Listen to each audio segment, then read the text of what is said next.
Hello students, आज और हम एक और नए क्वेश्चन की बात करेंगे जो बहुत ही इम्पोर्टेंट है और ये 4 मार्क्स का क्वेश्चन है।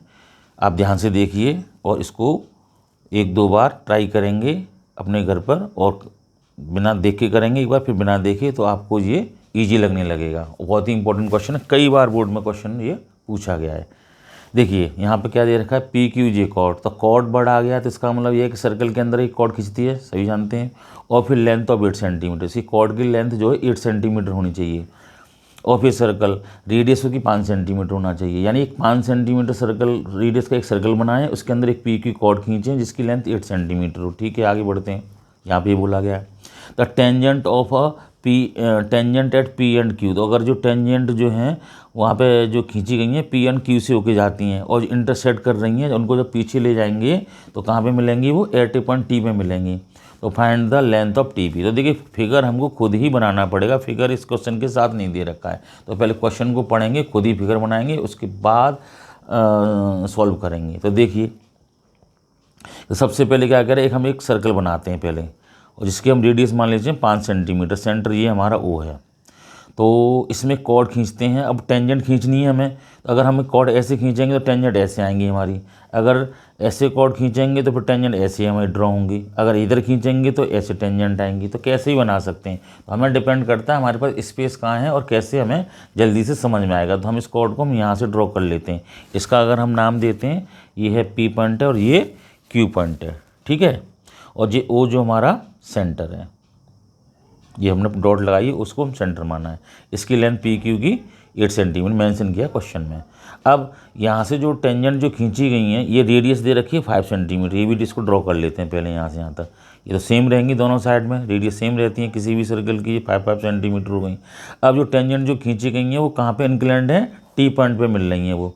तो टी आपस में ये टी पर ये इंटरसेक्ट करती हैं। तो एक यहाँ से खींचेंगे और एक यहाँ से इसको ड्रॉ करके इसको आगे बढ़ाएंगे। तो ये पॉइंट हमारा टी है, तो ये हमारे इनके इंटरसेक्शन पॉइंट है। तो हमको टी पी की लंबाई निकालनी है, तो टी पी की लेंथ हमको बताना है। और पी क्यू की लेंथ कितनी हमारे पास 8 सेंटीमीटर है। और O P is equal to O Q is equal to इसकी जो रेडियस है वो कितनी 5 सेंटीमीटर हमें ये दे रखा है। ठीक है, तो हमें टेंजेंट वाले रूल्स लगाने हैं इसमें। ठीक है, और इसके बाद हमको कुछ अपने भी थोड़ा सोचना पड़ेगा क्वेश्चन में, ये कैसे इसको फाइंड आउट कर सकते, कुछ अपना दिमाग लगाना पड़ेगा। तो टेंजेंट वाले तो रूल्स लगेंगे क्योंकि टेंजेंट से रिलेटेड क्वेश्चन है, टेंजेंट लाइन से। तो देखिए सबसे पहले हम देखते हैं कि ये टेंजेंट यहाँ पर टच कर रही है, तो ओ पी टी इसकी लेंथ ओ पी टी जो है वो एंगल 90 डिग्री होगा। और ओ क्यू टी ये भी 90 डिग्री होगा रूल से। और जो लेंथ है टी पी की और टी क्यू की जो होंगी वो बिल्कुल इक्वल होंगी, क्योंकि बाहर से जो टेंजेंट खींची जाती हैं आउटसाइड सर्कल के जो आउटसाइड पॉइंट होता है उससे टेंजेंट जो ड्रॉ की जाती है उनकी लेंथ हमेशा ऑलवेज इक्वल होती है। तो टीपी की लेंथ इतना हम सब जानते हैं, इतना हमें क्लियर दिमाग में होना चाहिए। तो मैं कोशिश करूँगा कि आपको अच्छी तरह समझ में आई। तो देखिए सबसे पहले हम क्या करेंगे कि ज्वाइन करेंगे, कंस्ट्रक्शन डालेंगे इसमें। ज्वाइन करेंगे हम किसको, ओ टी को। ठीक है, ओ टी को ज्वाइन करते हैं। तो यहाँ से हमने डॉटेड इसको ज्वाइन कर दिया है। ठीक है, अब उसके बाद कुछ लिखेंगे, कुछ टर्म्स लिखेंगे। तो O P T angle O P T is equal to O Q T. O Q T दोनों एंगल 90 डिग्री के होंगे ईच, अलग अलग। यहाँ से भी 90 डिग्री बनेगा और यहाँ से भी 90 डिग्री बनेगा।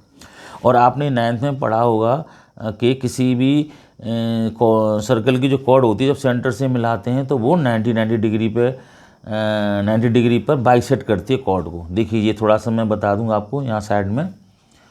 इस तरीके से मैं ऐसे समझा रहा हूँ मैं आपको कि एक सर्कल है, एक कॉर्ड है और इस सेंटर है। यहाँ से अगर हम परपेंडिकुलर डाल दें तो ये जो है कॉर्ड जो लेंथ है ए बी की जो है एम पॉइंट पर ये 90 डिग्री वो सेंटर है, ऐसे खींची गई। तो ए एम की जो लेंथ है एम बी के बराबर होगी और 90 डिग्री पर ये इंटरसेक्ट करेगी। तो ए एम की 4 है तो एम बी भी 4 होगी, यानी यहाँ से यहाँ तक की लेंथ सेम होगी। अगर ये एक्स यूनिट है तो ये भी एक्स यूनिट होगी। ठीक है, 90 डिग्री का। तो ये सारा कॉन्सेप्ट यहाँ लगने वाला है इसमें।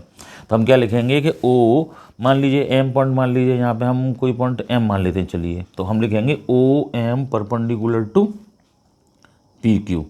और तो हम क्या लिख पाएंगे, तो देयरफॉर हम क्या लिखेंगे कि P M is equal to किसके इक्वल होगा, फिर एम की ऑटोमेटिक हो जाएगा। और देखो यहाँ पे इसकी जो लेंथ है पी क्यू की लेंथ जो है 8 दे रखी है 8 सेंटीमीटर, तो यहाँ से यहाँ 90 डिग्री पर टच कर रही है जी। तो ये 8 की हाफ कितना होगा 4 सेंटीमीटर पी एम हो गया और एम क्यू भी 4 हो गया। तो हम क्या लिखेंगे P M is equal to M Q, इसकी वैल्यू कितनी होगी हमारे पास 4 सेंटीमीटर होगी। ठीक है, इसको हमें बताना पड़ेगा। तो हमारे पास ये 4 सेंटीमीटर के दो पार्ट मिल गए पी क्यू को डिवाइड के, एक 90 डिग्री यहाँ मिल गया और एक 90 डिग्री यहाँ मिल गया। तो यानी हमें देख पा रहे हैं कि यहाँ पे एक 90 डिग्री इधर है पी एम ओ, तो इधर पी एम टी भी 90 डिग्री होगा। किसी भी लाइन पर अगर एक तरफ 90 डिग्री होता है तो दूसरा स्ट्रेट लाइन की प्रॉपर्टी से इधर भी 90 डिग्री ऑटोमेटिक हो जाएगा, क्योंकि इन दोनों का जो सम होता है एक लाइन पे किसी पॉइंट पर उनका सम 180 होता है, इस वजह से ये भी 90 है। तो इसमें अगर देखी जाए तो 3 90 डिग्री एंगल बन गए हमारे पास, एक यहाँ पे बन रहा है, एक यहाँ 90 डिग्री एम पॉइंट पर 2 बार बनना है, एक लेफ्ट हैंड साइड एक राइट हैंड साइड, और ये वो हमारा सेंटर है। तो हम इन क्वेश्चन को करने के लिए हमें पी टी की लेंथ चाहिए या टी क्यू की चाहिए, कोई भी पूछी जा सकती है, दोनों में से क्यों दोनों इक्वल होंगे। तो हम एक एक ट्रायंगल को बाहर निकालेंगे और पाइथागोरस थ्योरम लगाएंगे इसमें से, जिससे कि हमें आसानी से समझ में आए। तो सबसे पहले कुछ टर्म्स हमको सपोज करने होंगे। तो मान लीजिए कि टी पी की जो लेंथ है टी पी को हमने मान लिया है एक्स यूनिट है, ठीक है, और टी एम को क्या माना, टी एम को हमने मान लिया है वाई यूनिट है। और ये तो हम निकालेंगे इस ट्रायंगल में P M O Y triangle में। तो देखिए ट्रायंगल को निकालते हैं। सबसे पहले हम बनाएंगे पी पॉइंट, यहाँ पे पी है, इस पॉइंट को पी माना है, यहाँ पे हमारा एम पॉइंट है, यहाँ पे ओ पॉइंट है। तो यहाँ पर 90 डिग्री है, ये लेंथ 5 सेंटीमीटर है और यहाँ से यहाँ तक 4 है। तो ये कितनी होगी 90 डिग्री है। इसको अगर हम थीटा माने एक्यूट एंगल माने तो इसके सामने की जो साइड है परपेंडिकुलर और ये हाइपोटेनस, बच्ची कुची जो साइड है शेष जो रिमेनिंग साइड है वो हमारी क्या होगी बेस होगी। तो सीधे सीधे एम ओ निकालना है। तो एम ओ निकालने के लिए यानी बेस निकालने के लिए हम क्या करेंगे एच स्क्वायर माइनस के पी स्क्वायर लगाएंगे। तो एच की वैल्यू हमारे पास कितनी है 5 का स्क्वायर माइनस के 4 का स्क्वायर करेंगे। तो 5 का स्क्वायर कितना होगा हमारे पास 25 और माइनस 16, ये हो जाएगा कितना 9 का कितना हो जाएगा 3 सेंटीमीटर। यहाँ प्लस माइनस लगाने की ज़रूरत नहीं है क्योंकि ये डिस्टेंस है, डिस्टेंस हमेशा पॉजिटिव होती है, ये ध्यान रखना है। प्लस माइनस लगाओगे तो कोई फ़र्क नहीं है, केवल प्लस में ही वैल्यू लेंगे। 3 सेंटीमीटर हमारी यहाँ तक की डिस्टेंस आ गई। तो किसकी लेंथ आ गई हमारे पास, यहाँ फिगर में देखी जाए तो एम ओ की लेंथ आ गई। किसकी आ गई यहाँ पे एम ओ की। तो एम ओ क्या है हमारे पास 3 सेंटीमीटर हमने निकाला, ये यहाँ तक क्लियर हो गया। अब देखिए ये लेंथ हमने यहाँ से यहाँ तक को, यहाँ पर टी पी को एक्स मानना तो यहाँ पे एक्स लिख देते हैं और यहाँ से यहाँ तक वाई लिख देते हैं। तो इस तरीके से हमने एक ट्रायंगल और निकालते हैं, कौन सा पी टी एम। इस ट्रायंगल को भी निकालते हैं जिससे समझ में आ जाएगा। देखिए यहाँ पे पी पॉइंट है, यहाँ एम पॉइंट है और यहाँ पे टी पॉइंट है। इसकी लेंथ एक्स यूनिट है और ये हमने दे रखी थी ये 4 सेंटीमीटर और यहाँ पर ये हमने इसको वाई माना और एम की वैल्यू जो है इस पॉइंट पर 90 डिग्री है। सिंबल लगा दिया, आप लिख भी सकते हैं। तो सीधे सीधे पाइथागोरस थ्योरम लगाएंगे तो H square is equal to P square plus B square लगा देंगे। तो ये हाइपोटेनस हो जाएगी, बच्ची जो शेष रिमेनिंग साइड है ये परपेंडिकुलर या ये बेस, या ये बेस ये परपेंडिकुलर, ये थीटा पर डिपेंड करता है। एक्यूट एंगल दोनों बचेंगे, किसी को भी मान सकते हैं। तो सीधे सीधे क्या होगा, ये हाइपोटेनस है, ये बेस है और ये परपेंडिकुलर है। तो हम लगा देते हैं। तो X square is equal to P की वैल्यू कितनी है यहाँ पर हमारे पास 4 का होल स्क्वायर और बेस कितना है वाई का स्क्वायर। ठीक है, तो ये थोड़ा सा और सॉल्व करते हैं, एक लाइन और। X square is equal to 16 plus Y square, इसको ब्रैकेट में क्लोज करके थोड़ी देर इसको विश्राम दीजिए, रेस्ट दीजिए। अब एक ट्रायंगल और बनेगा इसमें से।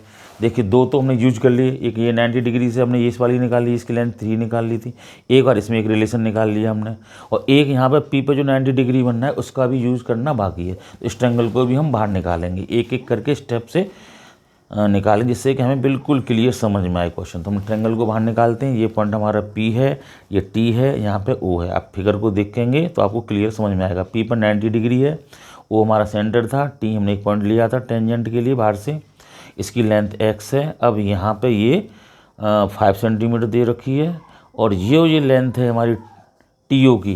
तो टी ओ की जो लेंथ हुई फिगर में देखिए टी ओ, टी ओ को देखेंगे यहाँ से यहाँ तक वाई लेंथ है टी एम और ये 3 है, तो वाई प्लस 3 लिखना है आपको इसको ऐड करके, न कि वाई 3 या 3y, तो मल्टीप्लाई हो जाएगा, गलत हो जाएगा।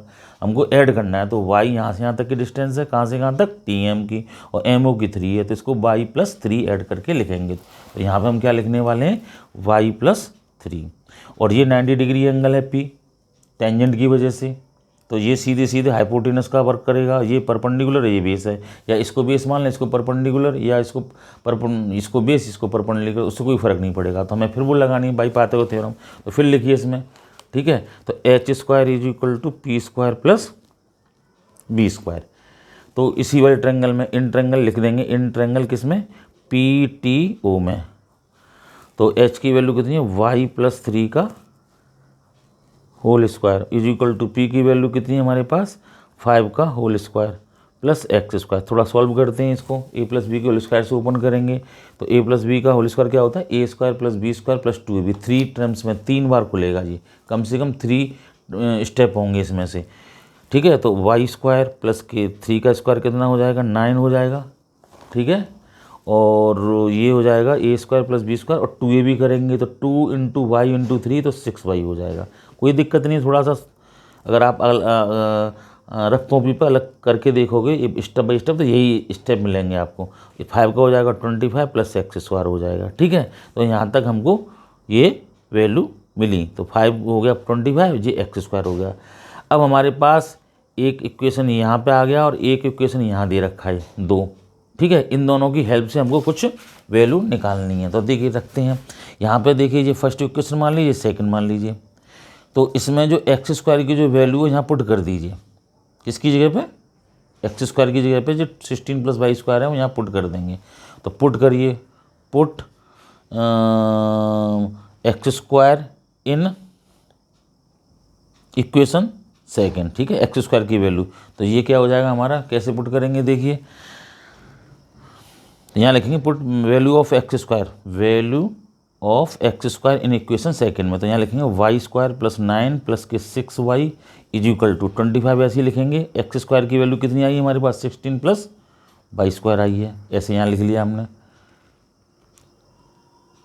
सॉरी 25 तो है ये, और इसकी वैल्यू 16 प्लस कितनी है, या प्लस है, यहाँ पे थोड़ा गैप बना के लिखते हैं, 16 प्लस वाई स्क्वायर हो गई। थोड़ा इसको कट करके यहाँ लिखते हैं, 16 प्लस वाई स्क्वायर हो गई। देखिए 25 तो है ही है, एक्स स्क्वायर की वैल्यू कितनी है यहाँ पे, 16 प्लस वाई स्क्वायर हो गई। अब देखिए वाई स्क्वायर से वाई स्क्वायर कैंसिल हो गए, दोनों साइड में दोनों पॉजिटिव हैं। अब यहाँ पर 6y लिखेंगे, 25 और 16 माइनस के 25 प्लस के 16 और माइनस के 9, ये हो जाएंगे आपके कितने, 32। इन दोनों को प्लस करेंगे और 9 माइनस करेंगे, तो 6y इज इक्वल टू हो जाएंगे 32, और 2 से कैंसिल करेंगे तो ये 3y, और ये हो जाएंगे हमारे कितने, 16। तो y की वैल्यू कितनी निकलेगी, y की वैल्यू हमारे पास निकलेगी 16/3, ठीक है। y की वैल्यू हमारे पास इतनी आ गई। अब y की वैल्यू हम दोबारा से इसी इक्वेशन में एक्स स्क्वायर जो निकला था 16 प्लस वाई स्क्वायर में पुट कर देंगे, ठीक है। मैं चाहूँगा इसी पेज पर हो जाए जिससे कि आपको समझ में आए। तो अब देखिए यहाँ लिखेंगे X square plus x square is equal to 16 plus Y square. तो y की वैल्यू यहाँ पे निकली है, तो इसको पुट करने वाले हैं हम। एक्स स्क्वायर 16 प्लस वाई की वैल्यू कितनी है, 16/3 का होल स्क्वायर। तो थोड़ा और लिखेंगे और करेंगे तो हमारी समझ में आएगा कि देखिए 16 तो ऐसे ही रहेगा। इसके बाद हम देखेंगे कि ये हो जाएगा 16 का स्क्वायर 256 और ये 9 हो जाएगा, नीचे 1 मानेंगे, ठीक है। एलसीएम लेंगे 9, 144 हो जाएगा, 16 नंबर 144, और यहाँ से करेंगे 256 हो जाएगा। ये इनको ऐड करेंगे तो ये 400 ही होगा अपॉन 9। तो एक्स स्क्वायर की वैल्यू यहाँ से आ रही है, और एक्स की वैल्यू निकालेंगे तो हमें ऑब्वियसली इसके क्या करना पड़ेगा, स्क्वायर रूट लेना पड़ेगा। यहाँ से पावर 2 उठा के, यहाँ पे 2 थी पावर, इनको उठा के इतने लगाना पड़ेगा। और ये सभी जानते हैं जो 400 जो होता है वो 20 की वैल्यू होती है स्क्वायर रूट में, और ये 9 जो होती है रूट में जो 3 की वैल्यू होती है। तो ये x की वैल्यू कितनी आ गई, 20/3। आप पॉइंट में भी लिख सकते हैं या ऐसे ही छोड़ सकते हैं x की वैल्यू। तो x हमने क्या मानी थी क्वेश्चन में, x हमने TP या TQ के इक्वल थी, दोनों टेंजेंट थी। तो चाहे TP पूछी जाए या फिर TQ पूछी जाए तो दोनों का आंसर सेम होगा। तो TP की लेंथ कितनी आई हमारे पास, TP हमारे पास आई 20/3 और सेंटीमीटर जरूर लगा के लिखना है, और ये हमारा एक आंसर है। तो हम इसमें ये आपको ये राय देंगे, सुझाव देंगे कि पहले क्वेश्चन को पढ़ें, फिगर बनाएं और अलग अलग ट्रायंगलों को निकालें, इससे कि आपको अलग अलग वैल्यू हमको मालूम पड़े और उन वैल्यूओं को हमें एक दूसरे में रखना है और स्टेप बाय स्टेप करना है। और भले ही 2 पेज में आए पर इसको थोड़ा सा समझा के करना है, क्योंकि 4 मार्क्स का क्वेश्चन है। तो हम चाहेंगे कि आपका ये बिल्कुल करेक्ट जाए। अगर वीडियो पसंद आई हो, कुछ नॉलेज मिली हो तो लाइक करें, शेयर करें और चैनल को सब्सक्राइब करें और अपने फ्रेंडों को भी बताएं इसके बारे में। Thank you.